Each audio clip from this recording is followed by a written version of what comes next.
Howdy once again, it's tubalcain, your YouTube shop teacher, and welcome back to my channel. The name of the channel is Mr. Pete222. Now this is a two-part video, the first part being on pattern making and the second the casting. And I'm out here in my fair weather foundry and I've got a little problem here, and that is when I make a larger mold, I'm using a larger pattern, larger casting, larger flask. I typically use one of my bigger rammers like this, and this is my favorite, this aluminum one, flat on one end, round on the other. I used to use this type, also about the same size. It has quite a bit of weight to it. Note that this is made in 3 pieces, 1, 2, 3. Well, originally they made them in 1 piece, all turned from one large piece of, I believe it's maple. This one is old and in rough shape. But why am I telling you all of this? Because quite often these sand rammers, if you don't know what these are, sand rammers for ramming a mold, are too large for my smaller flasks. When I make small castings using small patterns, I need a small flask. So I have a series of these rather small ones, and most of these are homemade. But as you can see, these big rammers overpower these little flasks. It's just too big. And from time to time when I'm making a mold with these, I use, well, this is an old hammer handle, an adze hammer handle, and that's a little bit better for getting in the corners. And if you ever watch Myford Man, he uses an old chair leg, but that doesn't have much weight to it. So I want a little bit heavier rammer. So the purpose of this video is to show you how I'm going to make one out of aluminum like this, and I'm just scaling it down by 75% of this size, and I'll show you how I scale it down and then how I make a split, that is 2-piece pattern that is based on this loosely, and then I will make a casting in the second video. So let's go on down into the workshop and I'm going to show you how I'll go about making that pattern. I've been planning this video for some time, so, well, lying in bed, being in bed, I think about things like these. And in the meantime, I had been to a sale at the local school. They're closing a school. So they had a sale there of some of the equipment. It was a elementary school, and I bought a bunch of books in the library. Actually, they gave them away free. But I bought in the gymnasium an overhead projector, and I was delusional thinking that I could lay this on the on the screen, projection screen, and enlarge it or reduce it. Well, that didn't work at all, so I was out $1. I paid $1 for that, so I went back to round 1. So here's what I came up with, and I did one of these already, so I'm just recreating here, reenacting, I guess I should say, so you can see how I did it. And my lighting isn't good here, but I took a piece of drafting lead and taped it onto a square with just the point sticking out. Notice that the lead goes all the way up. And on this envelope, because I had trouble finding a large enough piece of paper, I'm just going to trace around it like that. See how that works. Alright, here I go, and this 1, 2, 3 block is just sitting on top for weight so it doesn't wobble around on me. I'm not sure how well this will show up because it's a relatively hard pencil lead in there. And I'm trying to hold this perpendicular to the work.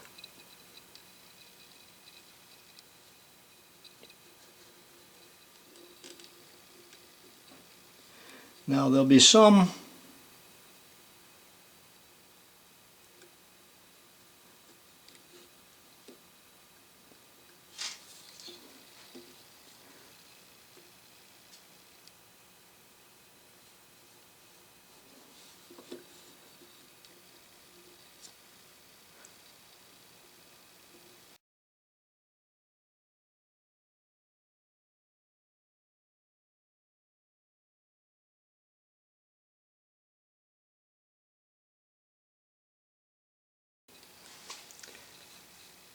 and so on.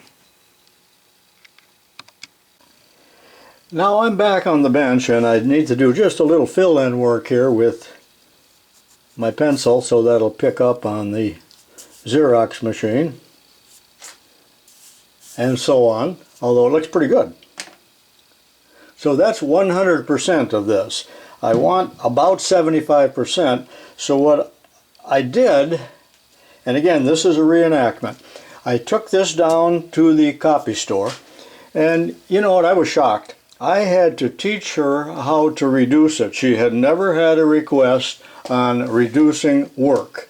And I was rather surprised because I would have thought that would have been 50% of what she does, but no. So I showed her, but she still had a relatively small machine that could not even accommodate something 14 inches long. So I came back home and I did it on I gave her 50 cents because she wasted a few sheets. And then came back home and I used my scanner, which I had never reduced on that, but it worked quite well. So let's take a look at that. This yellow manila color does not photograph well at all. It's just terrible. So this is the original one that I did perhaps weeks ago. I've been real busy traveling to STEAM shows and other things like that.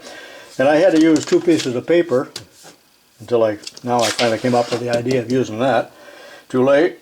So this is the one that I reduced, and that's reduced by 25%. That is, it's 75% of this.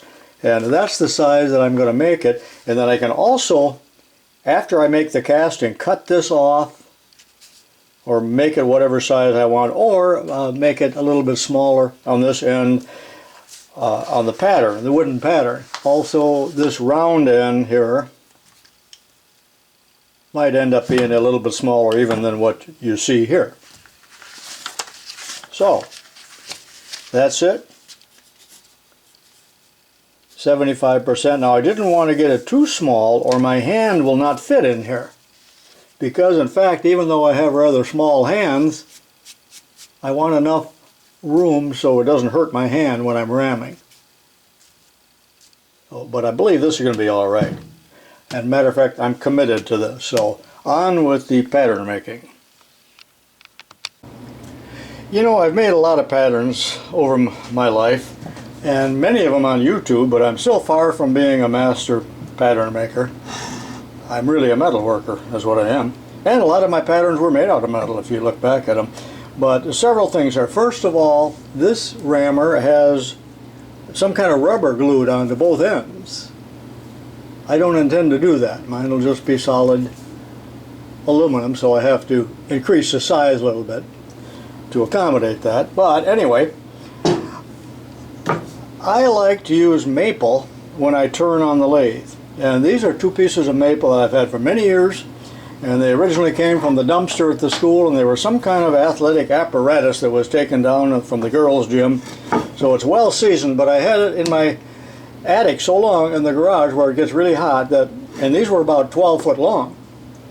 And one piece was twisted. I cut it off and it had a tremendous twist and it wouldn't lay flat. So luckily I had 2 pieces, and you can see there's screw holes in there, and if I run into those, so be it. And there were mortise and tendon joints I already have removed, and these 2 pieces are longer than what I need now, but as you can see, as far as the split pattern, this is just going to be just the right size.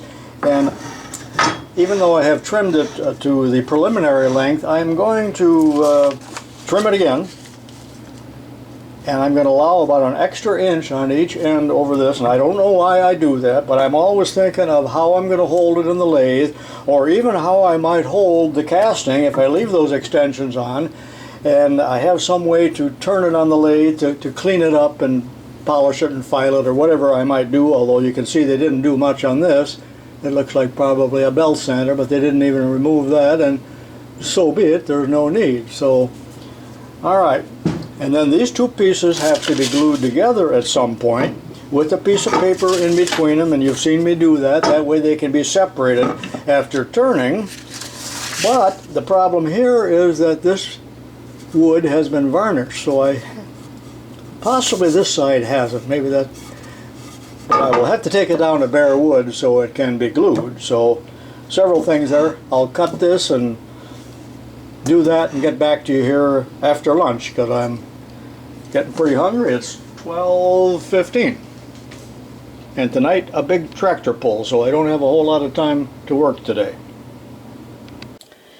Well, for the first time in many years, I had to break out my hand scrapers, and I put a nice wire edge on the one I'm using here with my burnisher, and I'm sure you know what a burnisher is, or maybe you don't, but I don't want to get too sidetracked here. But the idea is to get through the varnish and true up the surface and produce a good glue surface. So that's the purpose of scraping. A fellow could run it through the jointer or the surfacer or sand it or whatever his little heart desired, but I'm scraping. Both sides are hand scraped. There's a little bit of a cup in this, but it'll be fine for what it is. And I found the center on both ends, and this it will open and close like this. Now I'm going to take it over to the milling machine, and on the center line here I'm going to take a 1/8 inch ball end mill and go in for the depth, 1/2 of an eighth, which is what, 62.5 thousandths, about an inch long. And you'll see why I'm doing that in a few minutes. And it may be superfluous and foolish and unnecessary, but that's the way I'm doing it.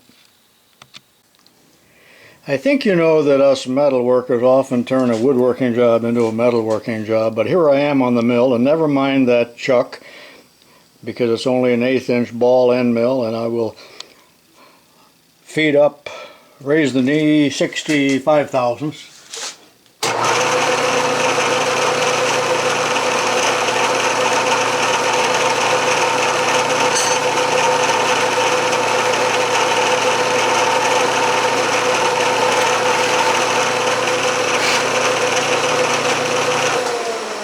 And do that to both ends.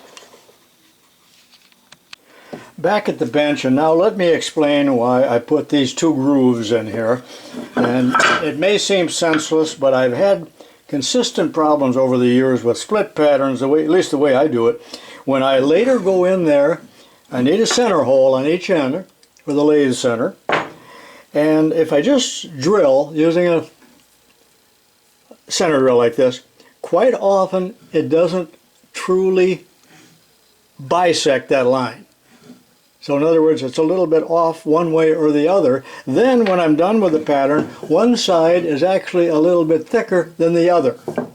And it may vary on the other end. I don't want that. So this is my solution, crude as it may seem. I've tried other methods by just putting a little saw kerf in there, and I didn't think it was all that good. So when I glue this together here in a few minutes, I'm going to lay paper on here, glue both surfaces, and then clamp it together. But as I clamp it together, I am going to have a piece of 1/8 inch rod like this, temporary rod, in both ends, and that pretty much, this will guide it so that I assemble this correctly when I glue it. And then after the clamps are off tomorrow and I pull this out, which may not be easy, I'll have perfect alignment, and it'll be just fine to drill my center hole, and the center hole will stay where I want it. Make sense to you? Okay. On Sunday mornings at my house, it's been a tradition where my wonderful wife makes me cinnamon rolls. Well, they're not scratch made, they're out of one of these Pillsbury tubes or whatever, but these are the little frosting icing cups, so they're handy for something like this. And I'm just using the Elmer's glue here, and I hope to spread it real fast as it wants to dry rather quickly. I have to put it on both pieces and lay paper in between the two. Remember, the paper will tear and allow me to separate the two pieces, otherwise you never get it apart. You don't need a whole lot, and I may put a couple screws in there for safety, because I have had these fly apart in the lathe, which is not funny.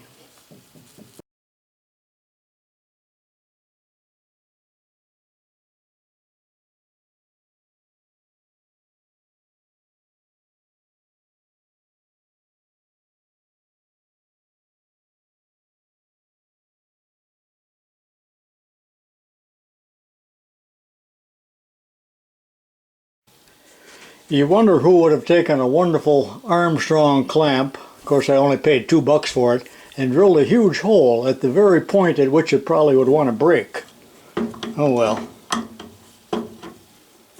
Who cares? You're thinking, huh? Who cares?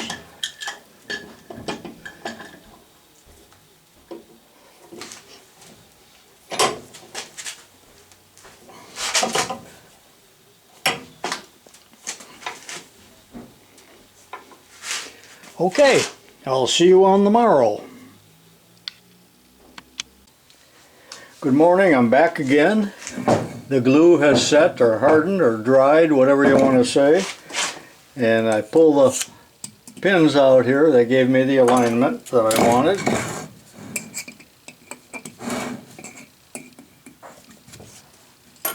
Now the next thing I'm going to do, since the ends are a little bit irregular, before I drill those center holes, is to just take my square and mark it here and trim off just a little bit. Remember, I always start with an extra long piece for that express purpose of trimming or whatever may happen later in the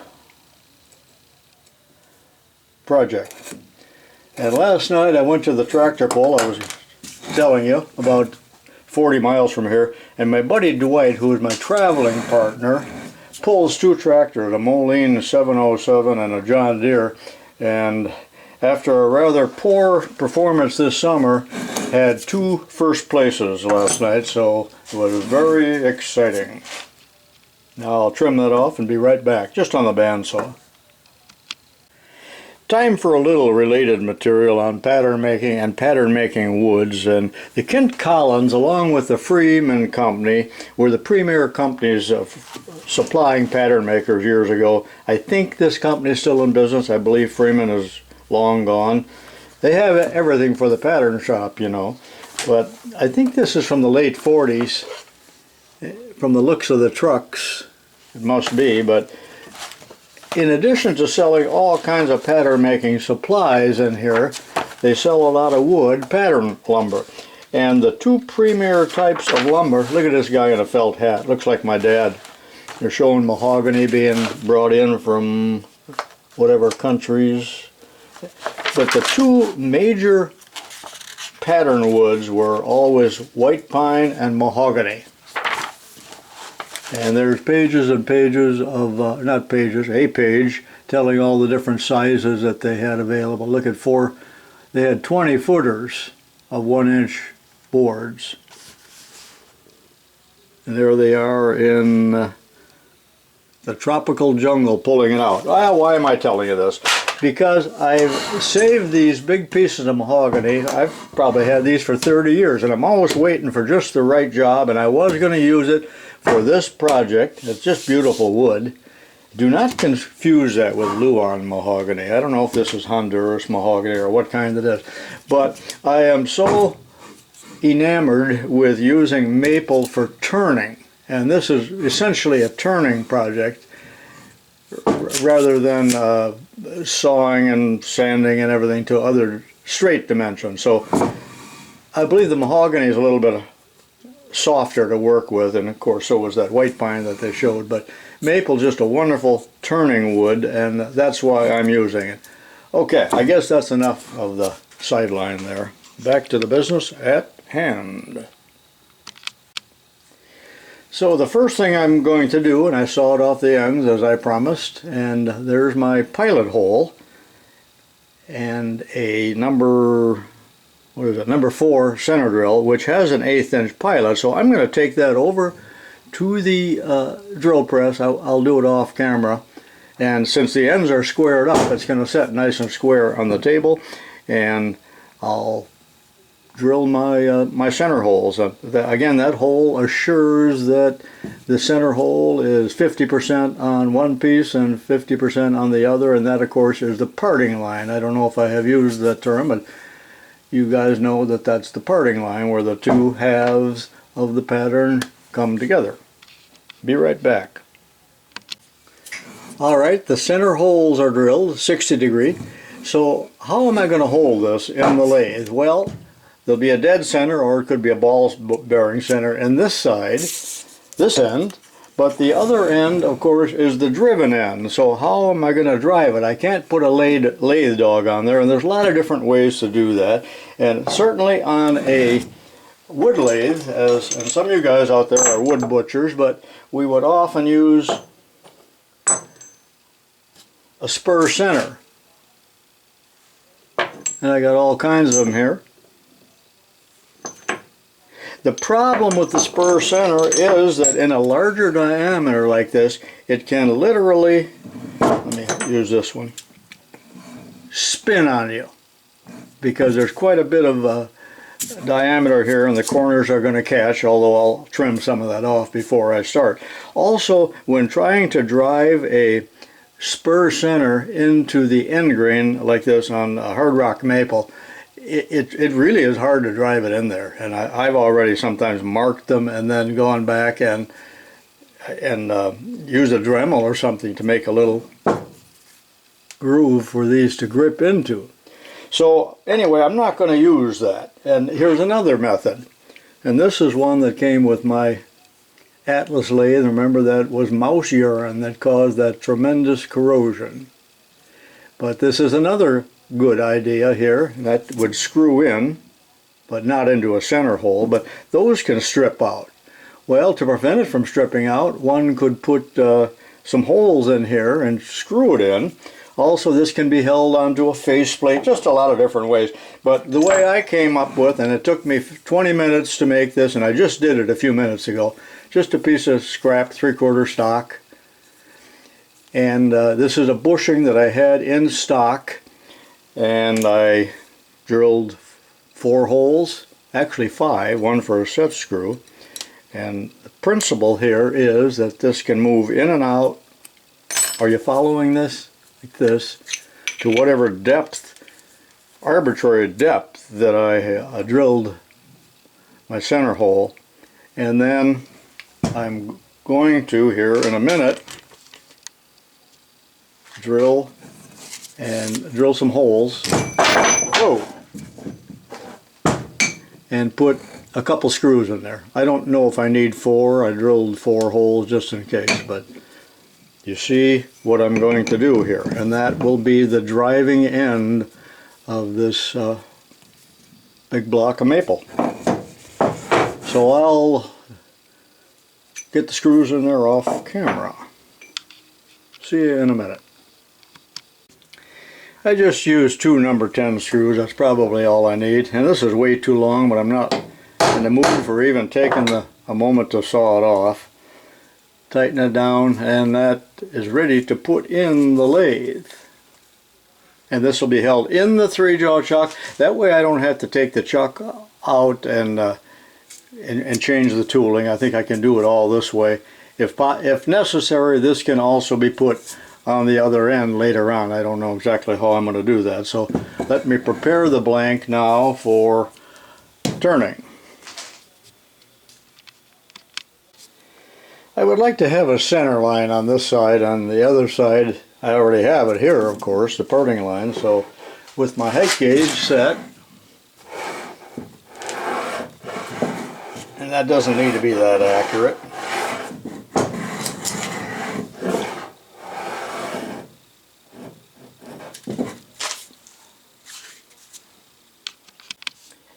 Now is the time to put the alignment pins in, or drill the holes for the alignment pins, and you'll see what I mean by that later. But I trimmed down the pattern, I put a center line on the pattern, and in fact have the pattern pretty much laying on there the way I want, lining it up with the center line that I just put on the wood a few moments ago. And I would like to have a alignment pin, I'm going to move it, maybe perhaps there. And another one about here. I'm a little leery about putting one in the middle, and I don't think I need 3 of them anyway, because that might be a weak spot. So I'm just going to take my center punch, and that's where it's going to be. 1, 2. Did they end up on the center line? Yeah. Okay. So So those two holes will be drilled 1/4 inch, and they need to go all the way through the first piece and perhaps, a 1/2 inch or less into the second piece. So off camera, I'm just going to go over to the drill press and set the depth stop and drill them that deep, 2 of them. And then that's all I have to do with those for now. Yes, there will be a hole in the final pattern, but it's so easy to fill holes with Bondo or whatever you got. Be back. There seems to be very little interest in pattern making, but if you are a pattern maker or want to be like me, I have a bunch of other videos, so if you would look at those on pattern making, plus I think I do some of it in other videos as well, but there's a 6-parter and a 4-parter there where I do some pattern making. Now the next thing I want to do here is I've laid this out, and I want to remove as much wood as I can so I do not have to reduce it to tiny chips when I start turning. So laying this pattern on there, I have determined that it's too wide, so I'm going to cut it off about where you see those lines, and you say, well, that isn't even worth bothering with, but I believe it is.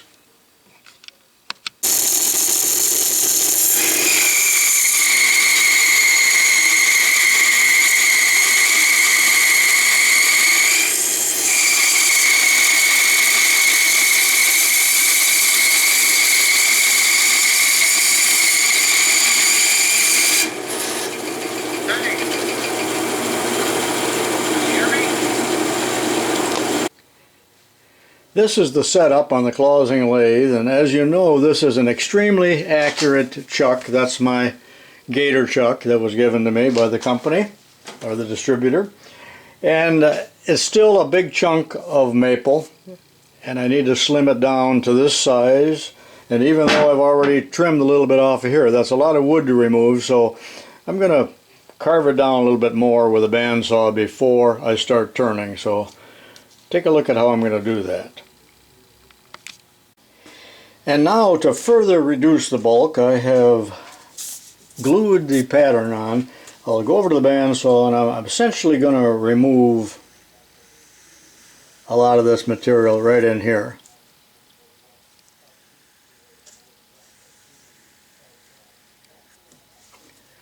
As well as on this side.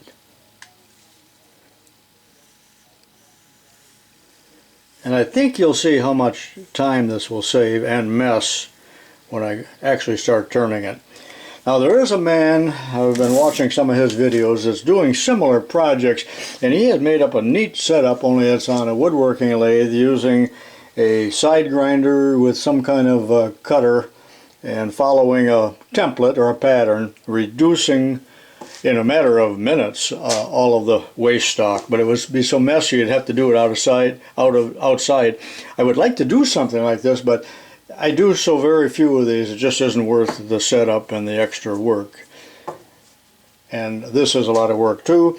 However, remember that if I was not making a tape of this, it would be much faster.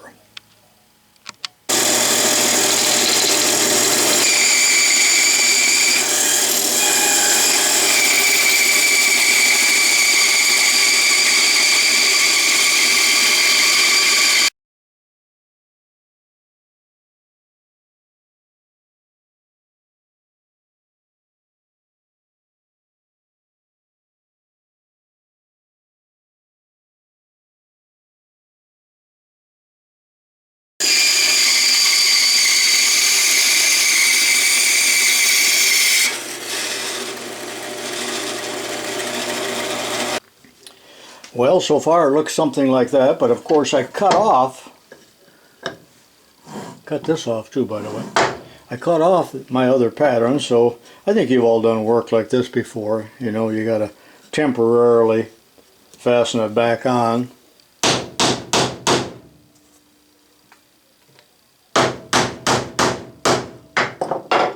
And now it's ready to cut from this side.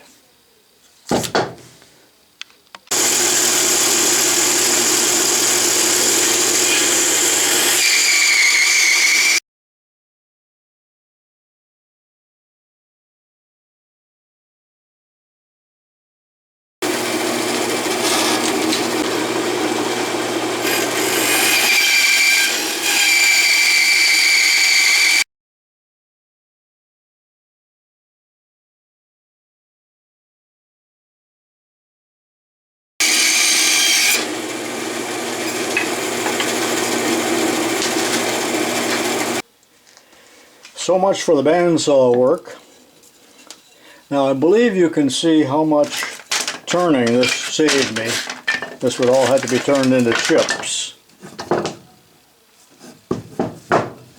And it's ready to put on the lathe. And the first thing I'm going to do is turn these ends down. I probably could saw some corners off there. Maybe I will. In fact, I think I will off camera take off these corners here. Otherwise you get that tumpa tumpa tumpa on both ends. I won't show you that. I knocked the corners off, and now I'm starting to think I wasted more time doing some of this if I had just plain got on the lathe and got the job done. But finally I'm ready to mount it on the lathe, and I know what you're thinking. About time. I'm not really a wood turner, so I'm doing this on a metalworking lathe with traditional tools. It's a very sharp, high-speed steel tool. I'm not using chisels. I really don't even know how to do that, if you want to know the truth. I'm at 900 RPM because it's still, which is too slow, but this is quite a bit out of balance at the moment. It'll true up here in a few minutes, but I plan on taking the two ends down to 3-inch diameter. So that'll be my first order of operations here.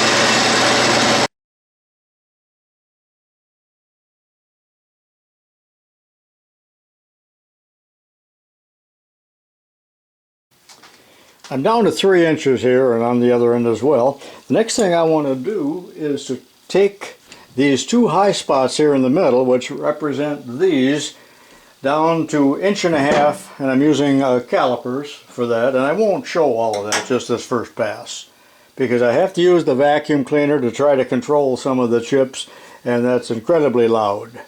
I have to wear ear protectors.